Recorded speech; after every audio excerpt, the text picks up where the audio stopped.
ॐ हरिः ॐ श्री गुरुभ्यो नमः।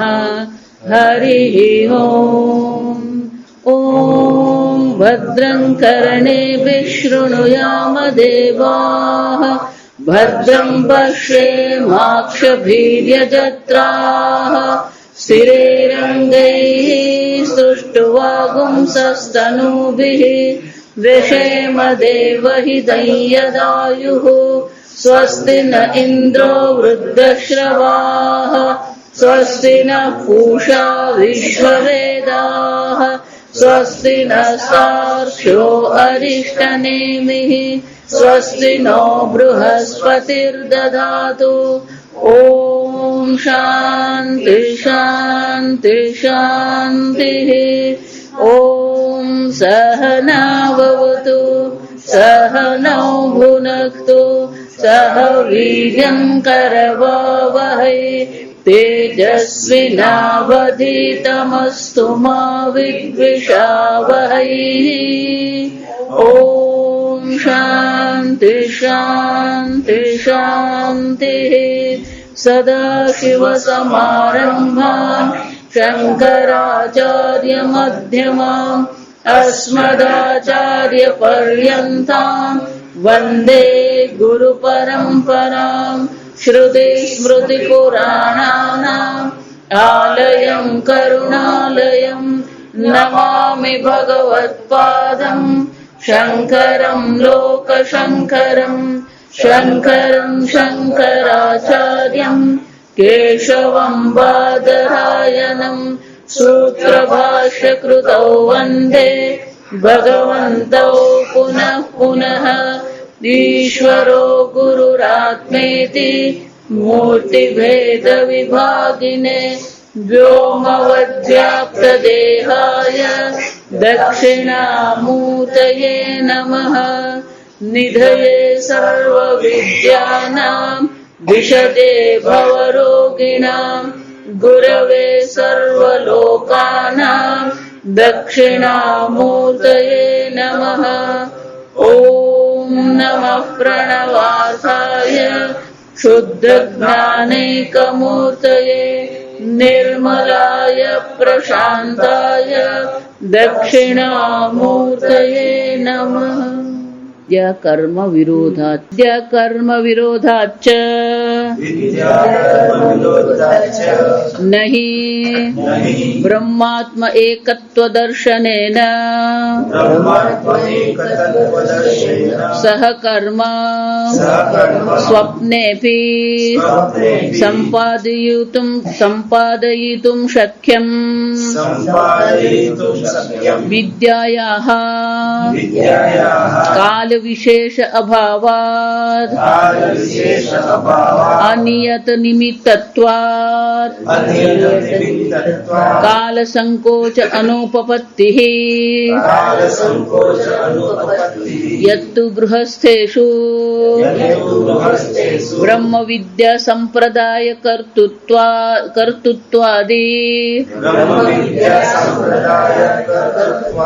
लिंगन्न तत्स्थितन्यायम् वादितुम् उत्सहते। नहि विदिशते नापि तमः प्रकाशयोः एकत्वसम्भवः शक्यते। कर्तुम् किमुत लिङ्गैः केवलैः इति एवम् उक्त संबंध प्रयोजनाय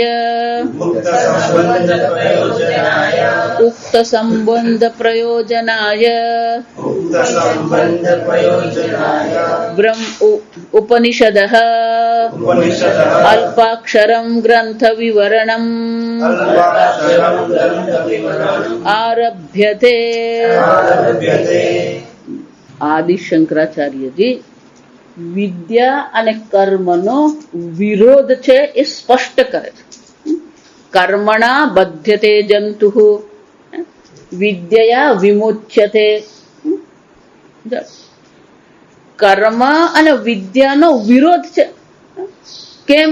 નહીં બ્રહ્માત્મા એકત્વ દર્શનેન સહ કર્મ. એકમાં બ્રહ્મ વિદ્યામાં અકર્તૃ બ્રહ્મ એવ અહમસ્મીતિ, અકર્તા બ્રહ્મ હું છું એ ત્યાં જ્ઞાન છે. અને કર્મમાં શું છે?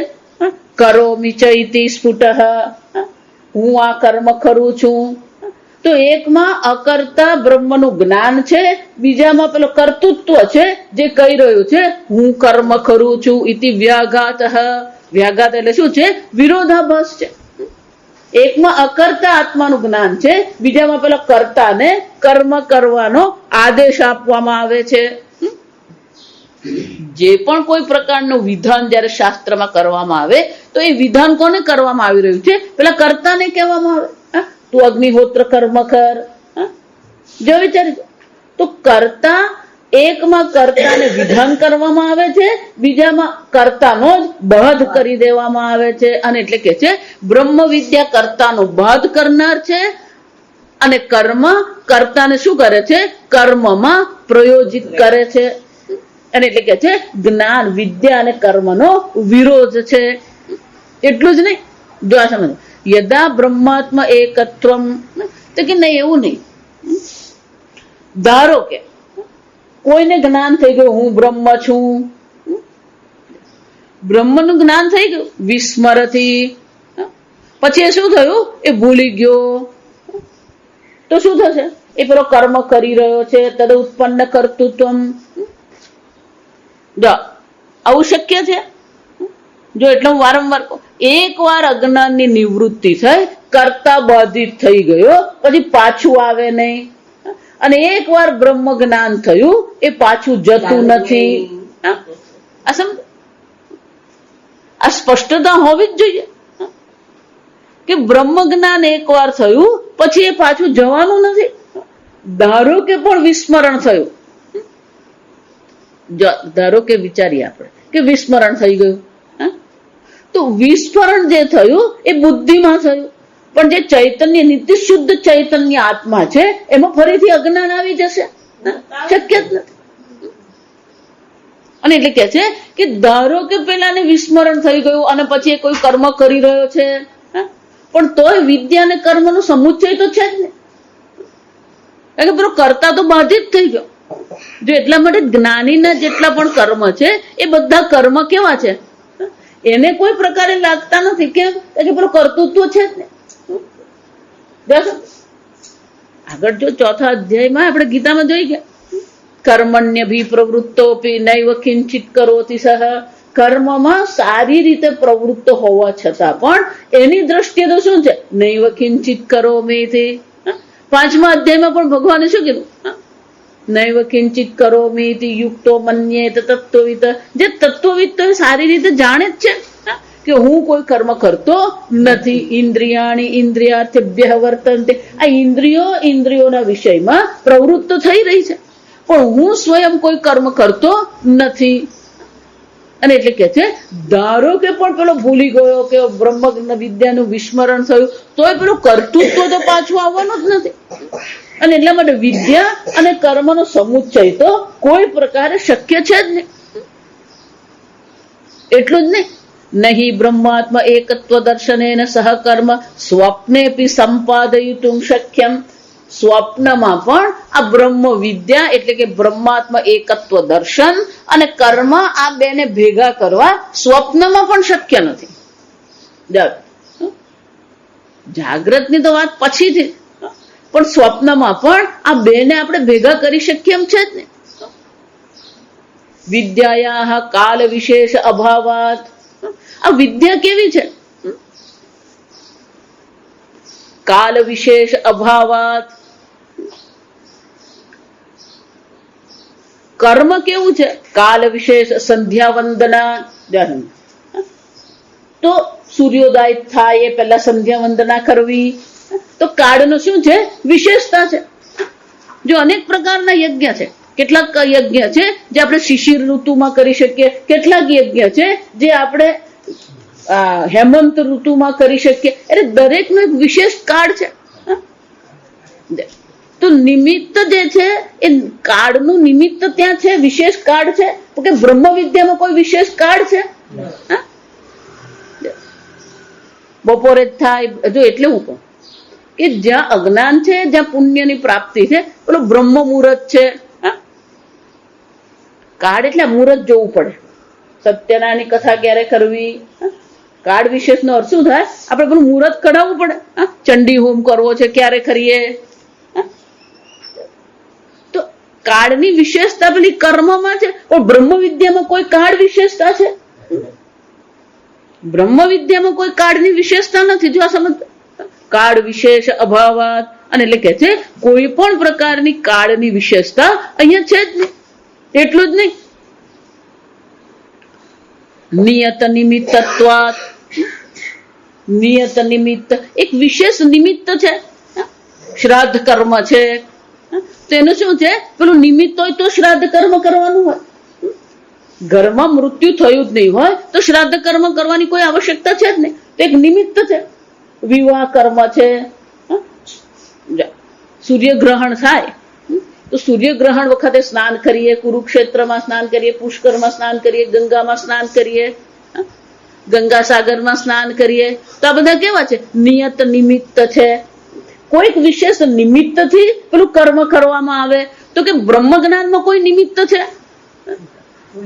કોઈ નિમિત્ત નહીં. જો વિચાર, આ વિરોધ છે. કર્મ અને વિદ્યાનો વિરોધ કેવી રીતે છે? એટલે શંકરાચાર્યજી કહે છે પેલા કર્મમાં કાળની વિશેષતા છે. મુહૂર્ત જોવું પડે. કેટલાક લોકોને મુહૂર્ત જોવાની એવી આદત પડી જાય ને, આપણે બધું જાણતા નથી ને, આપણે બહુ શાંતિથી રહીએ છીએ. સમજો, રોજ તમે જો તેને દિશાશૂલ કહેવામાં આવે. અમુક દિવસે દિશાશૂલ એટલે શું છે? અમુક દિવસે અમુક દિશામાં નહીં જવાનું. જવાનું હોય તો પહેલા શું છે? ઊંધી દિશામાં 5 ડગલા જવાના ને પછી પાછું જવાનું. દક્ષિણ દિશાનું દિશાશૂલ હોય અને આપણે મુંબઈ જવું છે તો શું કરવાનું? પેલા 5 ડગલા ઉત્તરમાં જવાનું અને પછી શું કરવાનું? જો આ ઘણા એવું કરે. આ ગાડી જે હોય ને, સવારના પોરમાં જયારે તમે ગાડી ઘરમાંથી કાઢો તો પેલી રિવર્સ કાઢીએ આપણે, એ ખોટું કહેવાય. ઊંધે એટલે શું કરે? પેલો થોડુંક આમ આગળ લે 2 ફૂટ ગાડી, પછી રિવર્સ કરે. એટલે અનેક પ્રકારના નિમિત્ત છે. દિશાશૂલ છે, સમય છે, નિમિત્ત છે. રાહુકાલ, આપણે દક્ષિણમાં બહુ મોટી વસ્તુ છે, એને રાહુકાલ કહેવામાં. આખા દિવસમાં એક મુહૂર્ત એવું હોય એને રાહુકાલ કહેવાય. એમાં કોઈ કર્મ નહીં કરાય.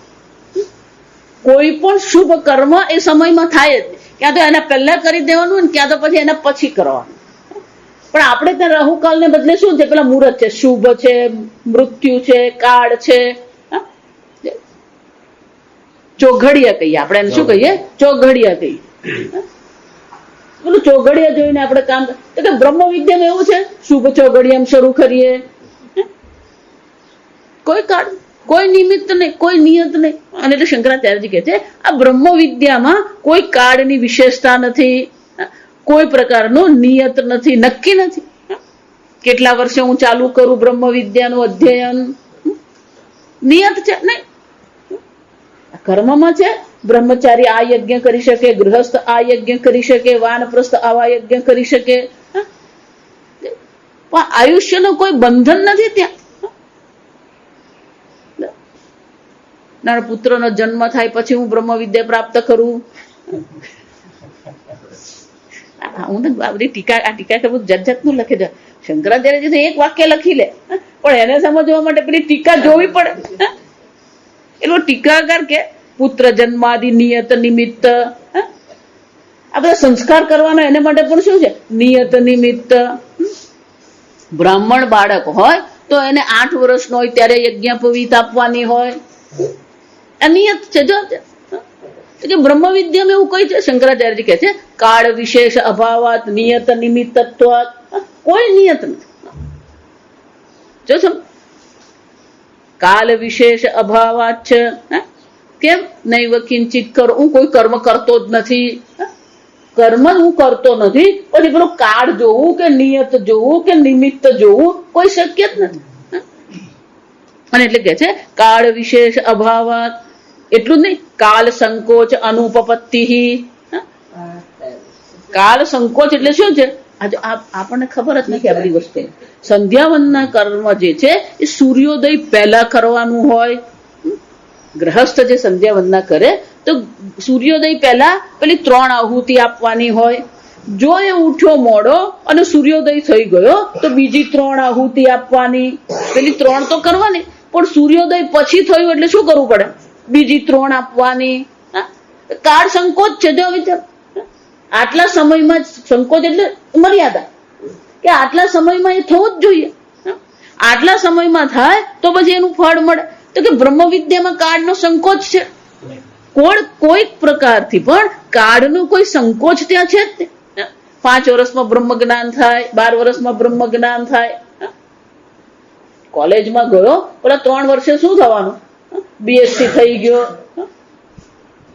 એટલે શંકરાચાર્યજી કહે છે અનુપપત્તિ એટલે શક્ય જ નથી, તર્કબદ્ધ છે જ નહીં. અનુપપત્તિનો અર્થ શું થાય? એ કોઈ પ્રકારે તર્કબદ્ધ છે જ નહીં. એટલે જ ભગવાન કહે છે કાલે નાત્મને વિંદતી. કાલે એટલે શું છે? સમય જતા એ પરિપક્વ બનશે, એનું અંતઃકરણ તૈયાર થશે તો અવશ્ય એને શું થવાનું? એ બ્રહ્મ જ્ઞાન થવાનું. જો બીજા અધ્યાયમાં પણ આ ભગવાન યદા ને તદા કહી જ ગયા. સમજો, યદા ને તદાનો અર્થ એટલો જ થાય કે આપણા વ્યક્તિત્વનું નિર્માણ કરવામાં આપણને કેટલો વખત લાગે છે. યદા તે મોહ કલિલમ બુદ્ધિર્વ્યતિતરિષ્યતિ તદા ગંતાસી નિર્વેદમ શ્રોતવ્યસ્ય શ્રુતસ્ય છે. અંતઃકરણ બ્રહ્મ જ્ઞાનમાં કોઈ વાર નથી. આ સમજો, જ્ઞાન હંમેશા તત્કાળ હોય. હું બોલું છું અને તમારી બુદ્ધિમાં સમજદારી શું થાય? 5 મિનિટ પછી થાય. તત્કાળ.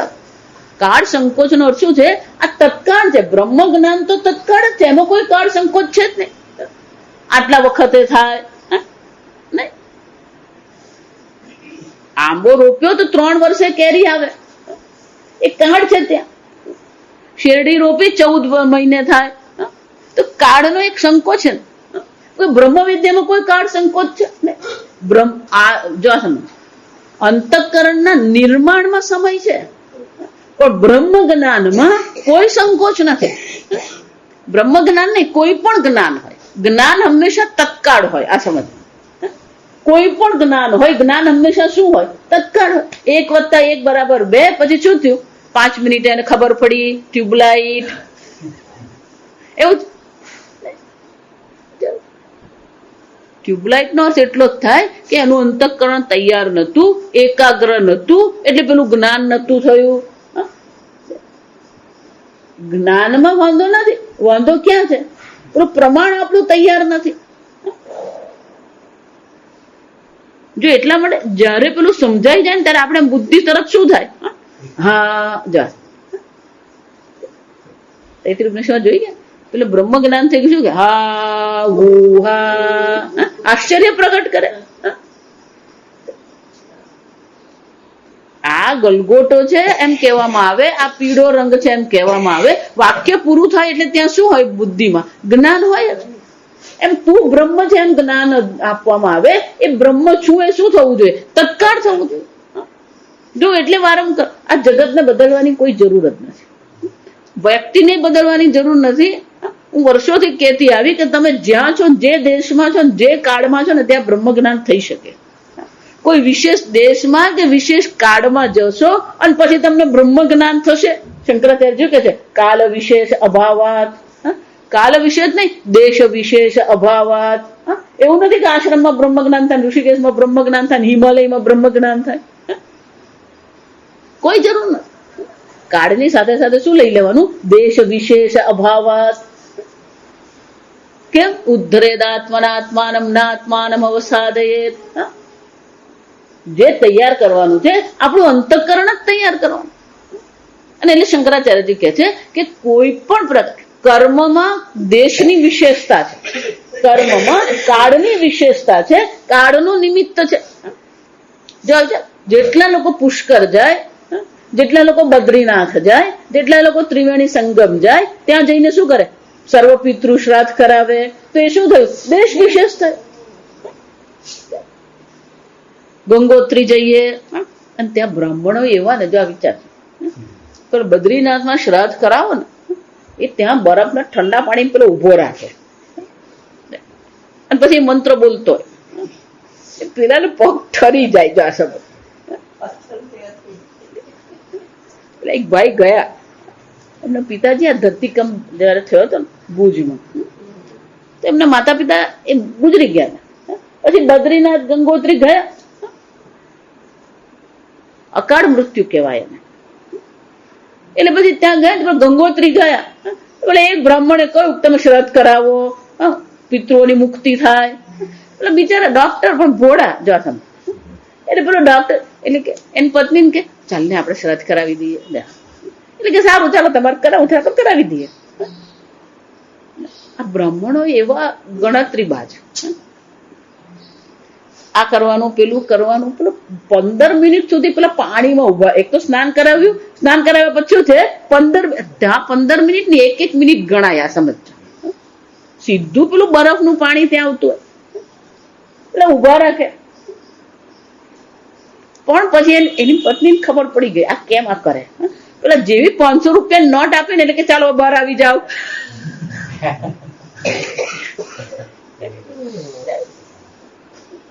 એટલે દેશ વિશેષ છે, કાળ વિશેષ છે, નિયત છે, નિમિત્ત છે. પણ આ બધી વસ્તુ કઈ દ્રષ્ટિએ છે? કર્મ માટે છે. બ્રહ્મ વિદ્યા માટે આને કોઈ સંબંધ છે જ નહીં. અને એટલે શંકરાચાર્યજી કહે છે કાલ વિશેષ અભાવાત અનિયત નિમિત્તત્વાત કાલ સંકોચ અનુપપત્તિ. આ 3 વસ્તુ છે. કોઈ દેશ વિશેષ નથી, કાળ વિશેષ નથી, નિયત નિમિત્ત નથી, કોઈ નિયત નિમિત્ત નથી. એટલું જ નહીં, કાલ સંકોચ અનુપપત્તિ, આ 3 વસ્તુ કર્મમાં છે. પણ બ્રહ્મ જ્ઞાનમાં, બ્રહ્મ વિદ્યામાં 3 વસ્તુ શક્ય જ નથી. એટલે પેલો હંમેશા સમજવાનું, આપણે જયારે તર્કથી ચર્ચા કરતા હોય એટલે સામેવાળો પેલો તર્ક આપવા માટે તૈયાર જ બેઠો હોય. યત્તુ ગૃહસ્થેષુ બ્રહ્મ વિદ્યા સંપ્રદાય કર્તૃત્વાદિ લિંગમ. યત્તુ ના આ તમે ભલે કીધું, પણ અહીંયા પહેલા મંત્રમાં શું કરવામાં આવે છે? બ્રહ્મ વિદ્યા સંપ્રદાય કરતા બ્રહ્માજી છે. બ્રહ્માજીએ અંગીરાને આપ્યું, અંગીરાએ ભારદ્વાજને આપ્યું આ જ્ઞાન, ભારદ્વાજે અંગીરસને જા, અને અંગીરસ પાસે આ શૌનકજી ગયા. તો કે આ જેટલા પણ ઋષિ મુનિઓ દર્શાવ્યા છે એ બધા ઋષિ મુનિઓ સંપ્રદાય કરતા છે. પણ એ બધા કેવા છે? ગૃહસ્થેષુ. એટલે બધા કેવા છે? ગ્રહસ્થ છે. તો એ જો ગ્રહસ્થ છે અને એ બ્રહ્મ વિદ્યાના સંપ્રદાય છે, તો પછી કર્મ અને ગ્રહસ્થ છે એટલે પોતાના કર્મ હોવાના. ગ્રહસ્થ છે એનો શું થયો? પોતાના ગ્રહસ્થ ધર્મના કર્મ તો રહેવાના જ છે. અને એ બ્રહ્મ વિદ્યા પ્રાપ્તિ એમણે કરી છે અને બ્રહ્મ વિદ્યા સંપ્રદાયના એ બધા કરતા છે. તો પછી કર્મ અને જ્ઞાન સાથે થયું કે નહીં? થયું જ કેવાય. જો હવે સમુચ્ચય એટલે કે છે અંગીરસ પ્રભુતિ નામ વિદ્યા સંપ્રદાય પ્રવર્તકત્વ દર્શનાત ગૃહસ્થાશ્રમ કર્મ બિહિ સમુચ્ચય. આમ ગ્રહસ્થ આશ્રમના જે કર્મ છે અને પછી બ્રહ્મ વિદ્યા સંપ્રદાયના કરતા પણ છે. આમ 2 વસ્તુ ભેગી થઈ ગઈ. તો પછી શું થયું? સમુચ્ચય લિંગાત અવગમ્ય. લિંગમ એટલે કે આ ચિહ્ન છે. તો કે આ લિંગ આપણને જોવા મળે જ છે. પેલા ગ્રહસ્થ છે, ગ્રહસ્થ ધર્મનું પાલન કરી રહ્યા છે અને બ્રહ્મ વિદ્યાના પ્રવર્તક પણ છે. એટલે બ્રહ્મ વિદ્યા અને આ બંને ભેગા થઈ ગયા. શંકરાચાર્યજી કહે છે ના, કેમ? ભલે એ કર્મ કરતા, ગ્રહસ્થ ધર્મ કર્મ કરતા દેખાય છે, પણ એમની દ્રષ્ટિએ તો શું છે? નૈવ કિંચિત કરોમિતિ. એમના કર્મ, ગ્રહસ્થ ધર્મના કર્મ પણ સત્ય નથી. જો આ સમજો, ભલે એ ગ્રહસ્થ ધર્મનું પાલન કરી રહ્યા છે એટલે બહારથી આપણને કર્મ કરતા દેખાય છે. જો એટલે જ ગીતામાં ભગવાન કહી ગયા 4થા અધ્યાયમાં, કર્મણિ અકર્મય પશ્યેત અકર્મણિ ચ કર્મયઃ. કર્મ એ પોતે કરી રહ્યો છે પણ એને પોતાને ખબર છે કે આ કર્મ નથી. કર્મણિ અકર્મય પશ્યેત અકર્મણિ ચ કર્મ. પેલો અજ્ઞાની છે એમ માને છે હું તો માતાજી આખો દિવસ ચૂપચાપ બેસી જ રહું છું. પણ ચૂપચાપ બેસવું પણ શું છે? કર્તૃત્વ છે. એટલે શું? કર્મનો અભાવ કે કર્મ કરવું એ નથી જોવાનું, પણ પેલું કર્તૃત્વ બાધિત થયું છે કે કર્તૃત્વ બાધિત થયું નથી.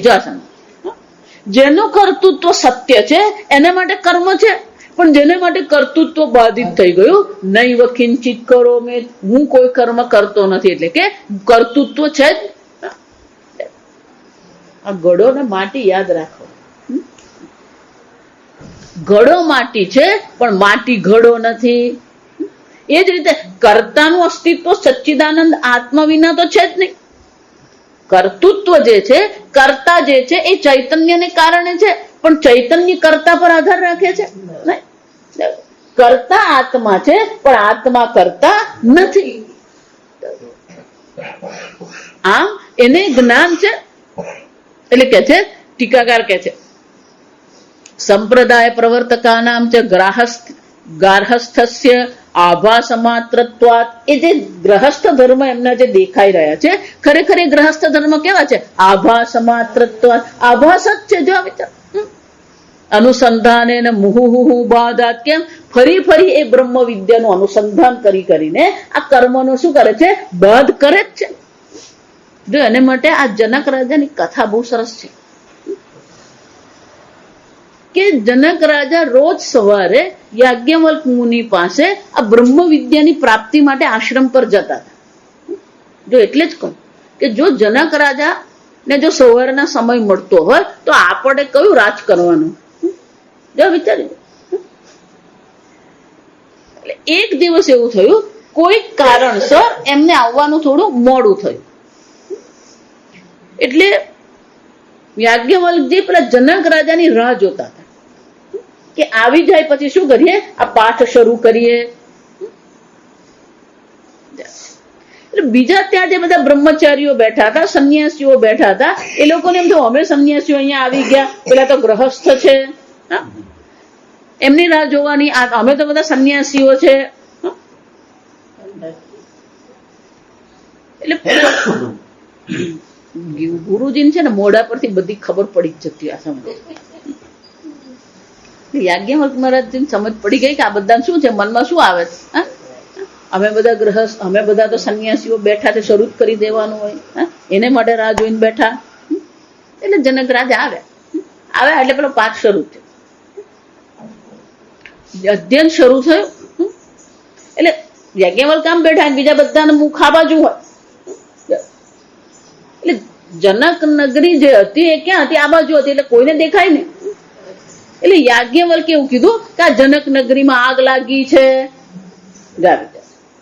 અને આગ હવે પ્રસરીને જંગલમાં આવી રહી છે.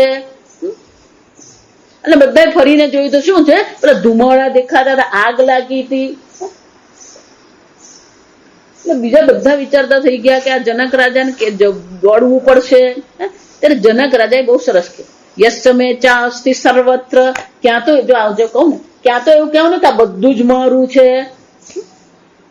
યસ્ય ચ અત્ર સર્વત્ર યસ્મે નાસ્તિ કિંચન. અથવા શું કહેવાનું? મારું કઈ છે જ નહીં. આ અડધું અડધું કરીએ ને એટલે દુઃખી થઈએ. ક્યાં તો એમ કહી દો બધું મારું છે, અને ક્યાં તો એમ કહી દો કશું જ મારું નથી. યસ્ય નાસ્તિ કંચન. કેમ? મિથિલાયામ પ્રદીપ્તાયામ નમે કિંચન દખ્યતે. આ મિથિલા નગરી બળી રહી છે, મારું કઈ બળતું જ નથી.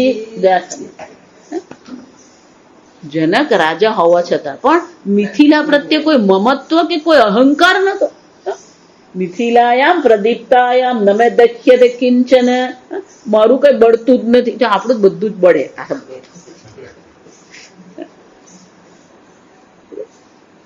કે શું થયો? એ ગ્રહસ્થ ધર્મ છે, રાજધર્મ કરી રહ્યા છે, પણ કેવો છે? કર્તૃત્વ નથી. આભાસ માત્રત્વાત. આ બધું કેવું છે? આભાસ છે.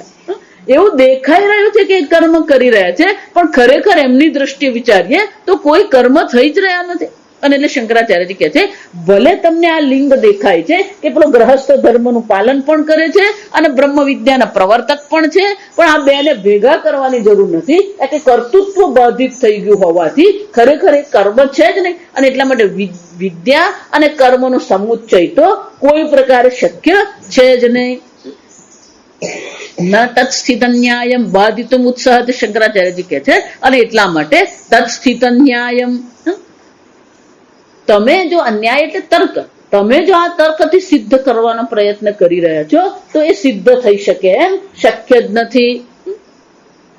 એવમ ઉક્ત સંબંધ પ્રયોજનાય, આ પ્રકારથી આમ જો વિદ્યા અને કર્મનો કોઈ પ્રકારે પણ સમુચ્ચય શક્ય નથી, કર્મથી વૈરાગ્ય થવો જ જોઈએ. એટલે ત્યાં ગીતામાં શું કીધું, યદા તે મોહ કલિલમ બુદ્ધિર્વ્યતિતરિષ્યતિ, જયારે આ બુદ્ધિમાંથી આ મારું ને હું ને મારાનો જે મોહ જે છે, અહંતા મમતાની જે મોહ જે છે એની નિવૃત્તિ જયારે થઈ જાય ત્યારે શું છે, શ્રુતસ્ય શ્રોતવ્યસ્ય, શ્રુતસ્ય એટલે કે શ્રુતિમાં જે પણ કઈ કર્મ સાંભળવામાં આવ્યા છે, શ્રોતવ્યસ્ય જે સાંભળવા યોગ્ય કર્મ છે, આ બધા કર્મ પ્રત્યે એના મનમાં શું છે, નિર્વેદમાયાત, જગત પ્રત્યે વૈરાગ્ય ને ખરેખર વૈરાગ્ય કોના પ્રત્યે થવો જોઈએ, આ કર્મ પ્રત્યે. કર્મ મારું પ્રયોજન સિદ્ધ કરી શકે એમ છે જ નહીં. ત્યાં પણ ભગવાન એ જ કે શ્રુતિ વિપ્રતિપન્ના તે બુદ્ધિર્વ્યતિતરિષ્યતિ, જ્યારે એની બુદ્ધિ શ્રુતિમાં જે પણ કોઈ કર્મ કહેવામાં આવ્યા છે એ સર્વ કર્મથી પાર ઉતરી જાય છે એની બુદ્ધિ, એટલે આ કર્મથી ઉપર ઉઠી ગઈ છે. યદા શ્રુતિ વિપ્રતિપન્ના તે યદા થાસ્યતિ નિશ્ચલમ તદા યોગમ વાપ્સ્યતિ, ત્યારે જ એની બુદ્ધિ આ બ્રહ્મ વિદ્યામાં સ્થિત થઈ શકે છે. મુંડક ઉપનિષદ અંતિમ મંત્ર સુધી આ સમજો, કર્મનો તો શું કરાવે છે આપણને, વૈરાગ્ય જ. ભલે આપણે ગ્રહસ્થ ધર્મનું પાલન કરી રહ્યા છે પણ આ કોઈ પણ કર્મ મને ઉપયોગી નથી. વૈરાગ્ય એટલે કર્મથી જ વૈરાગ્ય કરવા. જો એટલે જ સંન્યાસી આપણે આળસુ દેખાય કે એને કોઈ કર્મનું પ્રયોજન દેખાતું જ નથી, એટલે તો એનું વજન વધે છે. પ્રયોજન જે મેં કહ્યું, તારાનંદજી મહારાજ પણ આખો દિવસ શું કરતા હતા, એ બેઠા છે ચૂપચાપ, પણ એ તો એમનો તો નિયમ હતો, જ્યાં સુધી એમના ઘૂંટણ નહીં બગડ્યા ને ત્યાં સુધી રોજ 1 કલાક સાયકલ ચલાવતા. વર્ષોથી એમને આદત હતી. હરિદ્વાર રહેતા એ સાયકલ સાંજે 5 વાગે એટલે સાયકલ લઈને નીકળી જ ગયા હોય, 1 કલાક સાયકલ પર શું કરી આવે, આ કસરત કરવી જ પડે. જો 1 કલાક કસરત નહીં કરે તો પછી વજન શું થવાનું, વધવાનું જ છે. એટલે જ સ્વામીજી અમને કહેતા બડા મહાત્મા બનના, મોટા મહાત્મા મત બનના.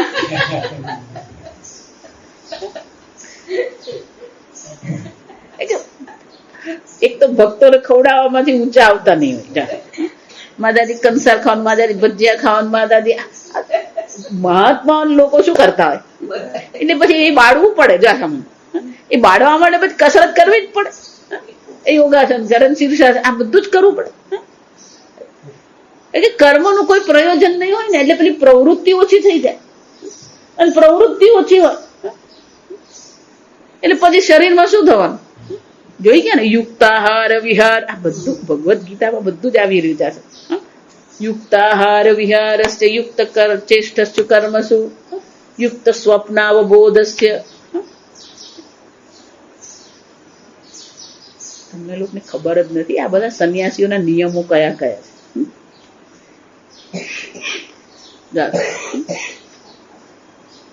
સંન્યાસી કેટલું ખાવાનું છે, અષ્ટગ્રાસ 8 કોળિયા જ સંન્યાસી ખાઈ શકે. આ 9મો કોળિયો ખાય ને એ બધું પાપ જ ખાય, પછી વધારાનું જેટલું ખાય ને એ બધું પાપ જ કહેવાય. જા સમજ, અષ્ટગ્રાસ સંન્યાસીન 8 કોળિયા સંન્યાસી ખાવાની, એનાથી બમણા 16 કોળિયા પેલો ગૃહસ્થ ખાય. યથેચ્છસી બ્રહ્મચારીણામ, આ બ્રહ્મચારી પેલો યુવાન છે, શરીરમાં લોહી વધી રહ્યું છે, શરીર વધી રહ્યું છે, શું છે, યથેચ્છસી બ્રહ્મચારી. આ જો આશ્રમમાં એવું જ હતું, સ્વામીજી બધાને જ કહેતા કે આ છોકરાઓને જેટલું ખાવો ને એટલું ખાવા દો, બ્રહ્મચારીઓને કોઈ ના નહીં પાડવાની. આવું સ્વામીજી ના નહીં પડતા એટલે પછી કેટલાક મજાના માણસો હોય જાતે.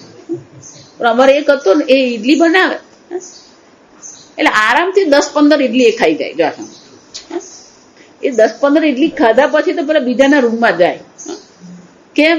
કોઈ ત્યાં કેળું હોય ને કોઈ સફરજન, એ પેલું પાછું ઉપરથી કેળું જ ખાય. દરેકની પ્રકૃતિ અલગ હોય. કોઈ પેલું 2 રોટલી ખાધો ને કોઈ 5 રોટલી ખાધો. એટલે શું કહેવામાં આવે? યથેચ્છસી બ્રહ્મચારીના. એટલે બ્રહ્મચારીઓ જે છે આશ્રમમાં સેવા કરે છે, શાસ્ત્ર અધ્યયન કરી રહ્યા છે, એમને માટે શું છે? યથેચ્છસી. પણ સંન્યાસી માટે શું છે? અષ્ટગ્રાસા સંન્યાસીના. 8 જ કોળિયા ખાવાના. અલ્પાહાર કહેવાય. કેમ? ચિંતન કરવું હોય તો પછી ભોજન શું હોવું જોઈએ? ઓછા. શરીરને જરૂર હોય ને એટલું જ ભોજન કરવાનું.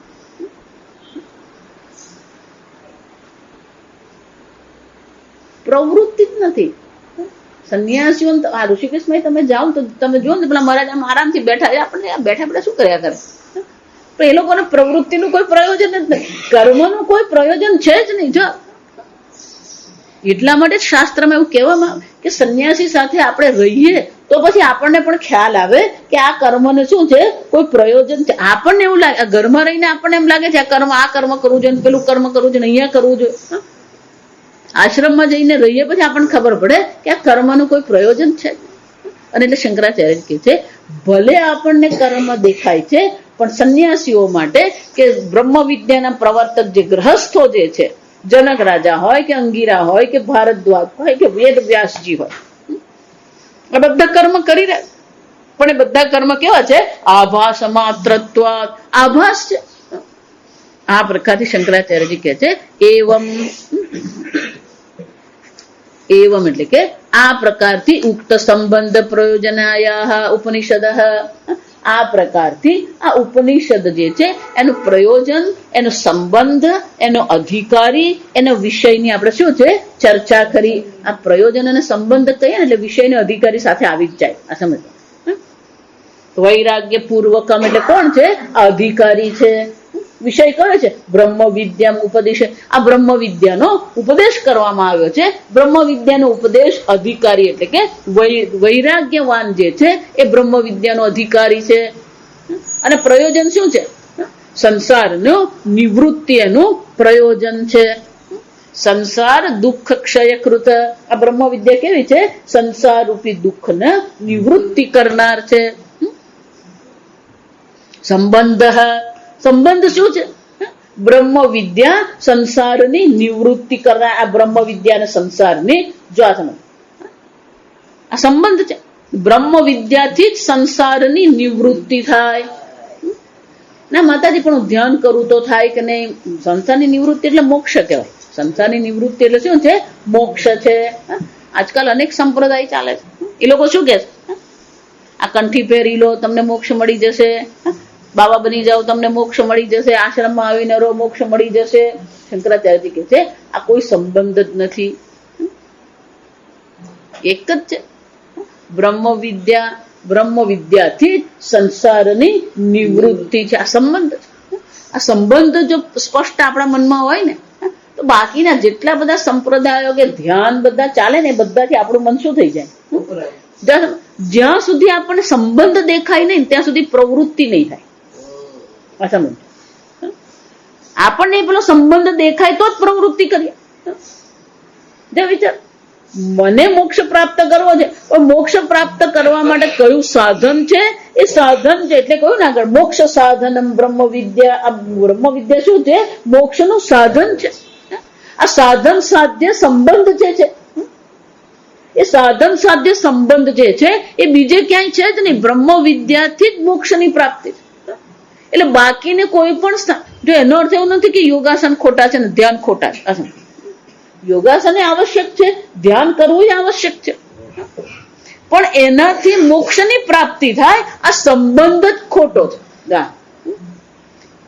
એટલે હું ગુજરાતીમાં એવું કહું, આપણે બધા જાત જાતના જોડકણા કરતા ફરીએ છીએ. આમ કરીએ તો આમ થાય.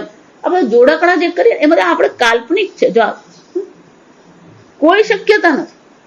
ધ્યાનથી મોક્ષ મળી જશે, આત્મ સાક્ષાત્કાર થશે નહીં. મહાત્માઓ, આ બધા સંપ્રદાયના મહાત્માઓ એવા બધા જોડકણા કરતા રહે ને એવા સંબંધ બતાવે ને, પેલો બિચારો શ્રદ્ધાળુ એટલે શું કરતો હોય, માની લે.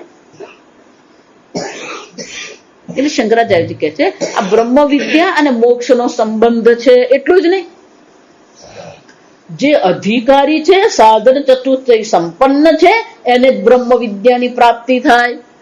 આમ અધિકારી અને વિષયનો પણ સંબંધ છે, વિષય અને પ્રયોજનનો પણ સંબંધ છે. શંકરાચાર્યજી કહે છે આ પ્રકારથી મેં તમને વિષય અને પ્રયોજનનો સંબંધ બતાવ્યો, અધિકારી અને વિષયનો મેં તમને સંબંધ બતાવ્યો. અને એ શું છે? પ્રયોજનાયા ઉપનિષદ. આ ઉપનિષદ છે. એને શું કહેવામાં આવે? ઉપનિષદ કહેવામાં આવે. અને આ ઉપનિષદ જે છે, જેને મુંડક ઉપનિષદ કહેવામાં આવે છે, એ મુંડક ઉપનિષદ જે છે, અલ્પાક્ષરમ ગ્રંથ વિવરણમ આરભ્યતે. આ મુંડક ઉપનિષદ જે ગ્રંથ છે એનું અલ્પ વિવરણમ, સંક્ષેપમાં હું તમને એ સમજાવીશ. વિવરણ કરવું એટલે કે સમજાવું.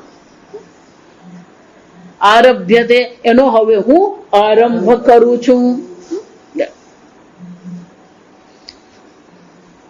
એક બીજું સમજી લે. શંકરાચાર્યજી જયારે એમ કે છે આરભ્યતે, હું આરંભ કરું છું, આવું કેમ કેવું પડે એમને? કારણ કે શંકરાચાર્યજીના ભાષ્ય પહેલા જૈમિની ભાષ્ય છે. એટલે સંપૂર્ણ વેદ પર સમજો. સાયણાચાર્યનું ભાષ્ય છે, સંપૂર્ણ વેદ પર જૈમિનીનું ભાષ્ય છે. અને જયારે સંપૂર્ણ વેદ પર ભાષ્ય લખ્યું હોય તો ઉપનિષદના મંત્રો પર પણ એમાં શું થઈ ગયું હોય? ભાષ્ય લખાઈ જ ગયું હોય. જો સમજો, સાયણાચાર્ય ભાષ્ય જે છે એ પુના આનંદ આશ્રમમાં મળે છે. એ જ રીતે જૈમિની ભાષ્ય છે. આવા અનેક પ્રકારના ભાષ્ય, વેદ પરના ભાષ્ય ઉપલબ્ધ છે. એટલે વેદ પર જો ભાષ્ય લખાયું હોય તો વેદની અંતર્ગત આવતા ઉપનિષદ પર પણ ભાષ્ય તો લખાઈ જ ગયા. તો તમે શું કામ ભાષ્ય લખો? ભાષ્ય તો લખાઈ ગયા, તો તમે આ નવા ભાષ્યનો આરંભ શા માટે કરો છો? શંકરાચાર્યજી કહે છે હું એટલા માટે આરંભ કરું છું કે આગળ જે પ્રકારના ભાષ્ય લખાઈ ગયા છે એ કર્મને કેન્દ્રમાં રાખીને લખવામાં આવ્યા છે, પણ આ બ્રહ્મ વિદ્યા જે છે એ બ્રહ્મ વિદ્યાને કેન્દ્રમાં રાખીને એ ભાષ્ય લખવામાં આવ્યા નથી. એટલે શબ્દ રાશિ તરીકે બરાબર છે, પણ બ્રહ્મ વિદ્યાની પ્રાપ્તિ માટે એ ભાષ્ય યોગ્ય નથી. અને એટલા માટે હું શું કરું? જો ગીતામાં પણ એવું જ છે. ભગવદ્ ગીતાના પ્રારંભનો આપણે વાંચીએ તો ત્યાં પણ શંકરાચાર્યજી કહે છે અનેક પદ પદાર્થ વાક્ય વાક્યાર્થ. શંકરાચાર્યજીના સમયે પણ ગીતા પર અનેક પ્રકારના પદ પદાર્થ, આ જે વિવરણ, આ પદ અને પદાર્થ એટલે એક એક શબ્દ, એ શબ્દના અર્થનું પણ વિવરણ કરવામાં આવ્યું છે. વાક્ય અને વાક્યના અર્થનું પણ વિવરણ કરવામાં આવ્યું છે. એટલે શંકરાચાર્યજીના કાળમાં ગીતા પર અનેક ટીકાઓ ઉપલબ્ધ હતી. અત્યારે પણ તમે જુઓ તો અનેક પ્રકારની ટીકાઓ ઉપલબ્ધ છે, અનેક પ્રકારના પુસ્તકો છે. પણ પ્રશ્ન ક્યાં છે? પરસ્પર વિરુદ્ધ્યતે. આ જેટલી પણ ટીકાઓ જે છે એ દરેક ટીકાઓ એકબીજાને માટે તો કેવી છે? વિરોધી છે. જો એ વિરોધી હોય, પરસ્પર વિરુદ્ધ્યતે, આ પરસ્પર બધા વિરોધી છે, તો પછી આપણે કોને માનવું? પ્રશ્ન શું થઈ જાય? એક મહાત્મા કે છે આ ટીકા સાચી છે, એક કર્મના પ્રધાનથી ચર્ચા કરે, એટલે બીજો ભક્તિની પ્રધાનતાથી ચર્ચા કરે, તો આપણે માનવું કોને? એટલે શંકરાચાર્યજી કહે છે આ જે વિરોધ દેખાઈ રહ્યો છે એ વિરોધને કારણે હું આ ભાષ્યનો આરંભ કરું છું.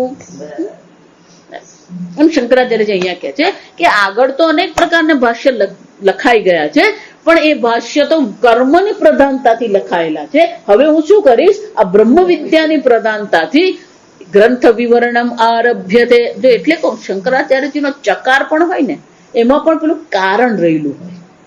એક એક શબ્દની પાછળ શું છે એનું કારણ છે જ ત્યાં. આ ગ્રંથનો આરંભ કરવો એટલે કે આ ભાષ્ય લખવાનો હું આરંભ એટલા માટે કરું છું કે આ બ્રહ્મ વિદ્યાની પ્રાપ્તિ માટે ઉપનિષદ છે. પણ કે તમે કેવી રીતે કીધું ઉપનિષદ બ્રહ્મ વિદ્યા માટે છે? કથમ કથમ એટલે શું છે? આવું તમે કઈ રીતે કહ્યું? તમને આ વ્યાખ્યા લખવાની ઈચ્છા થઈ, પણ આ તમે જે વ્યાખ્યા લખવાની ઈચ્છા કરી એ બ્રહ્મ વિદ્યા ઉપનિષદ પર તમે લખવા માંગો છો, અને ઉપનિષદ બ્રહ્મ વિદ્યા છે એવું તમે ક્યાંથી નક્કી કર્યું? જો એટલે જ કહો,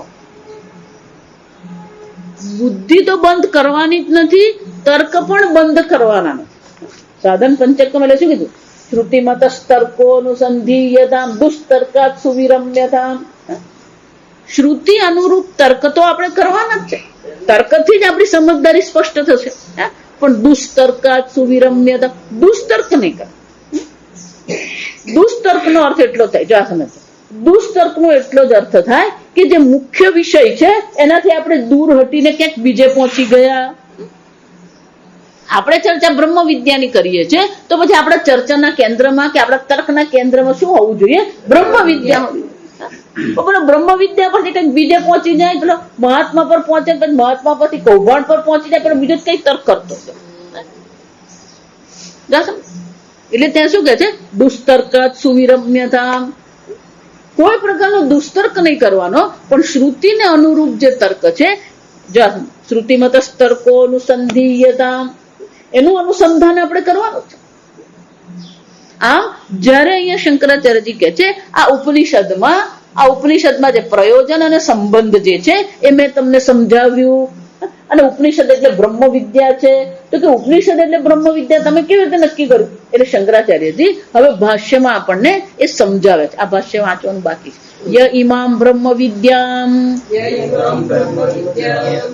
उपयन्ति आत्मभावेन श्रद्धा भक्ति पुरस्सराः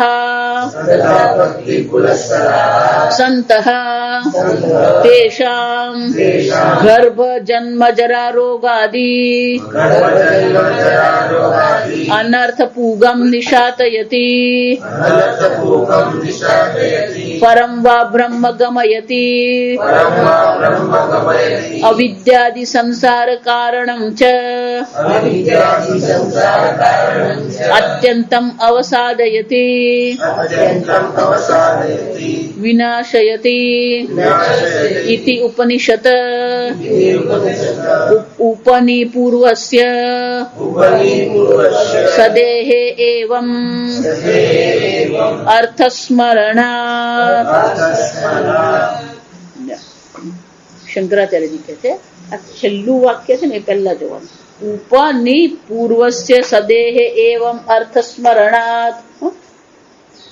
વ્યાકરણની દ્રષ્ટિએ, પાણીની મુનિના વ્યાકરણની દ્રષ્ટિએ વિચારીએ તો ઉપનિષદ શબ્દ જે છે એમાં ઉપ છે એને ઉપસર્ગ કહેવામાં આવે.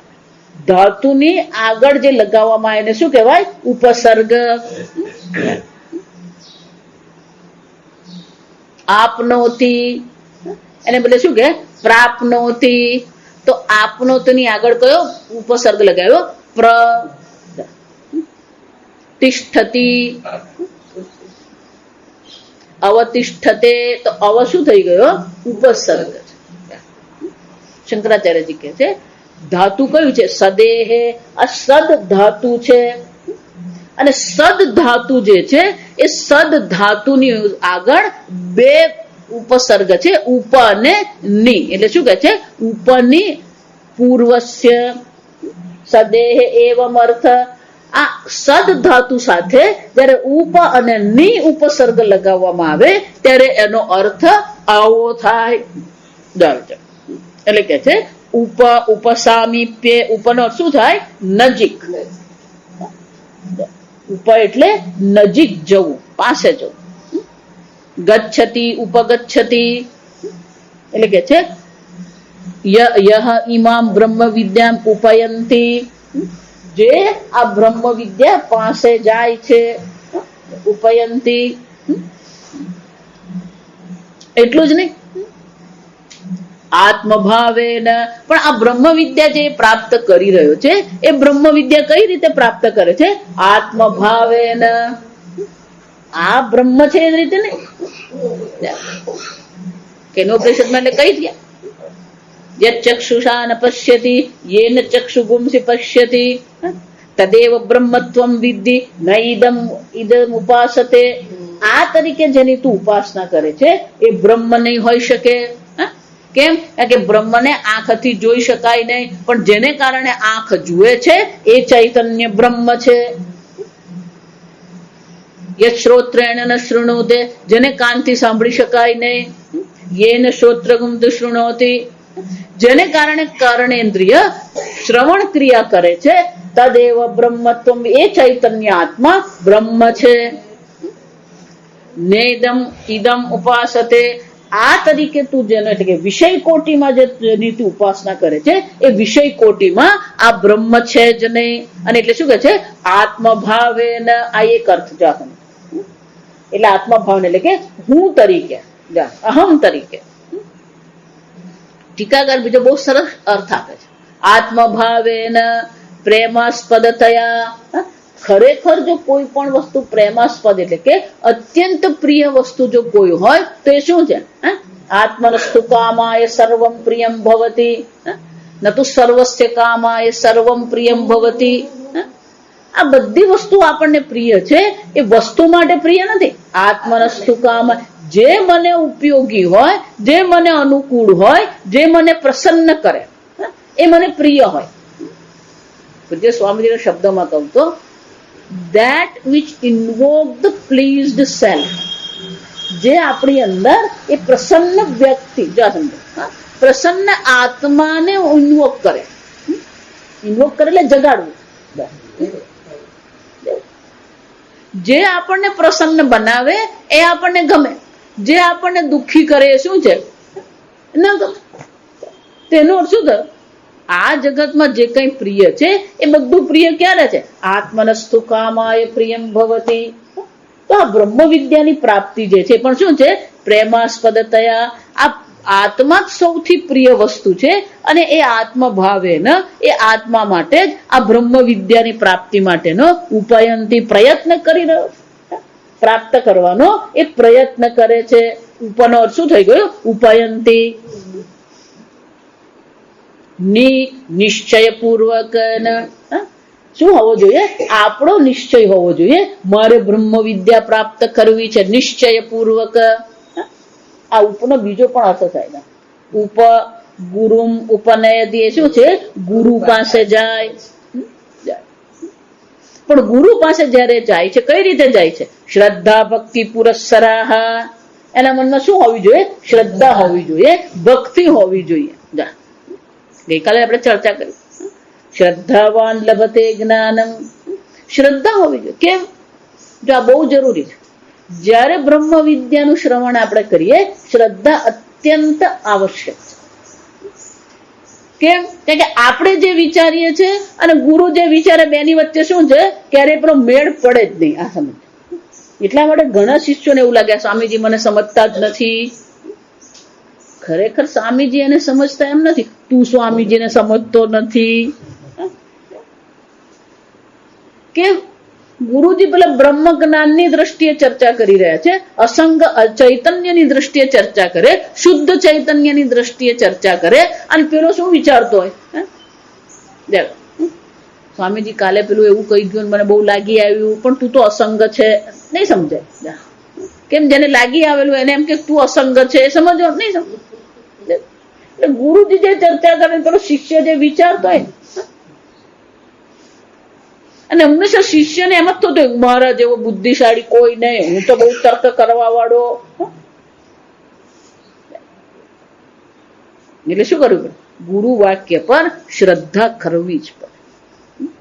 એટલે આપણે જે રીતે વિચારીએ છીએ અને શાસ્ત્ર જે પ્રકારથી વિચાર કરે છે, જો એટલે અર્જુનને વારંવાર પેલો સંશય થતો રહ્યો. ભગવાન કહેતા રહ્યા અને અર્જુન પૂછતો રહ્યો કેમ?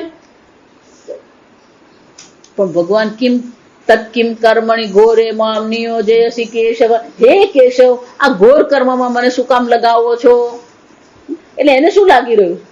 ભગવાન કે છે અંતઃકરણ શુદ્ધિ માટે તું કર્મ કર, અને એ શું માની રહ્યો છે? ભગવાન આવા ઘોર કર્મ તમે કરાવો છો, એના કરતા બધું છોડીને તમારી પાસે આવી જઈએ. તું આવે તો ખરો ને, પણ ઠેકાણે બેસે નહીં. એ જાતે તો બેસે નહીં, બીજાને બેસવાય નહીં દે, તકલીફ જ થઈ. એટલે અર્જુને પ્રશ્ન પૂછતો જ રહ્યો અને ભગવાનને ખબર કે આ પ્રશ્ન પૂછતો રહે છે. જો આ કર્મ અને જ્ઞાન, આ સમજો શંકરાચાર્યજી વિદ્યા અને કર્મના સમુચ્ચયની ચર્ચા શા માટે કરે છે કે અર્જુનનો પ્રશ્ન આ જ હતો કે ભગવાન હું વિદ્યા એટલે જ્ઞાન પ્રાપ્ત કરું કે હું કર્મ કરું. ત્રીજા અધ્યાયમાં આ જ પ્રશ્ન પૂછ્યો, જાયસી ચેત કર્મણસ્તે મતા બુદ્ધિર જનાર્દન તત્કિમ કર્મણી ઘોરે મામ નિયો.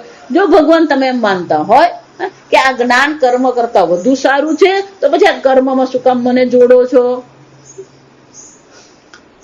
પાંચમા અધ્યાયમાં આ જ પ્રશ્ન પૂછ્યો અને છેલ્લા 18 અધ્યાયમાં આ જ પાછું પૂછ્યું. 18મા અધ્યાયમાં પાછું એ જ પૂછ્યું. કેમ? એટલે પેલું મગજ એનું ક્યાં હતું? ભગવાન એને કર્મ કરવાનું જયારે કહેતા હતા તો ભગવાન કર્મ કરવા માટેનું પ્રયોજન શું હતું? એનું અંતઃકરણ શુદ્ધ થાય. જો તારું અંતઃકરણ તૈયાર નથી તો પછી આ બ્રહ્મ વિદ્યા કોઈ પ્રકારે તું પ્રાપ્ત કરી શકે એમ છે જ નહીં. અને એટલા માટે આ કર્મ તું કર, પણ કર્મ પાછળની ભાવના તું બદલી નાખ. ગઈકાલે સ્વામીજીને પૂછ્યું, સ્વામીજી ભગવદ્ ગીતામાં જો સમજો, સ્વામીજી ભગવદ્ ગીતાનો એક જ શ્લોક જો કેવો હોય તમારે તો કયો શ્લોક તમે કહેશો?